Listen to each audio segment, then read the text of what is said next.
Oi, questão de prova aplicada pela VUNESP é um tipo de enunciado de mínimo múltiplo comum. Já entreguei o ouro logo no começo, né? Mas vamos entender por quê.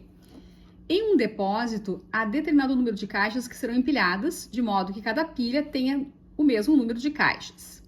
Desse modo, é possível colocar em cada pilha 9, 12 ou 14 caixas e não restará caixa fora das pilhas. Então, a gente tem que pensar um número que, quando divide por 9, a divisão é exata, quando divide por 12, a divisão é exata, e quando divide por 14, a divisão é exata também. O primeiro número, que é divisível por 9, por 12 e por 14 simultaneamente, é o mínimo múltiplo comum entre esses três números. Dá para fazer, então, aqui a decomposição simultânea desses três números. Por 2, o 9 não dá, a gente copia.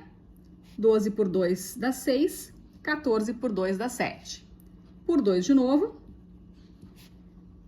dá por 3, fica 3, 1 e 7. Por 3 de novo, 1, 1 e 7. E finalmente por 7, encerramos a conta aqui.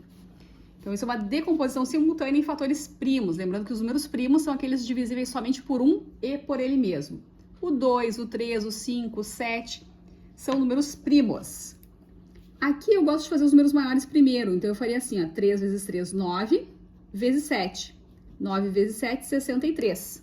63 vezes 2, 126. Vezes 2, 252. Então, a gente tem que multiplicar todos esses valores e a ordem dos fatores não altera o produto. Então, você pode escolher aí a maneira que achar mais conveniente. Quer dizer, então, que 252 é o primeiro número que dá para dividir exatamente por 9, resto 0. Dá para dividir por 12, resto 0, e dá para dividir por 14 também, resto 0. O que o enunciado diz? Vamos prestar atenção sempre no enunciado. Cada pilha, então, com 9, 12 ou 14, e não restará caixa fora da pilha. E esse número total de caixas é menor do que 260. Então, é esse valor mesmo que eu precisava aqui, 252 caixas. Tá? Se esse valor fosse maior que 260, nós teríamos que pegar um outro número que também fosse múltiplo de 9, de 12, de 14, que é o dobro deste, ou o triplo deste. Então, de fato, aí é um mínimo múltiplo comum que a gente precisava. Então, esse é o total de caixas. Daí o que o enunciado diz? Se forem colocadas 14 caixas em cada pilha, quantas pilhas serão formadas?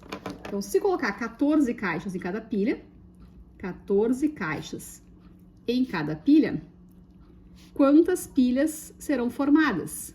Vai ficar 252 caixas para dividir por 14 e a gente vai descobrir quantas pilhas serão formadas. 252 dividido por 14, 25 aqui dá 1, dá 14, sobra 11, baixo 2, 8, que dá exatamente 112, acabou aqui a divisão. Então, serão 18 pilhas formadas com 14 caixas em cada uma delas. A pergunta qual era? O número de pilhas, pode marcar aqui então, letra E é a correta nessa questão. Problema de mínimo múltiplo comum. A gente precisa entender a situação problema para aplicar corretamente o raciocínio de mínimo múltiplo comum.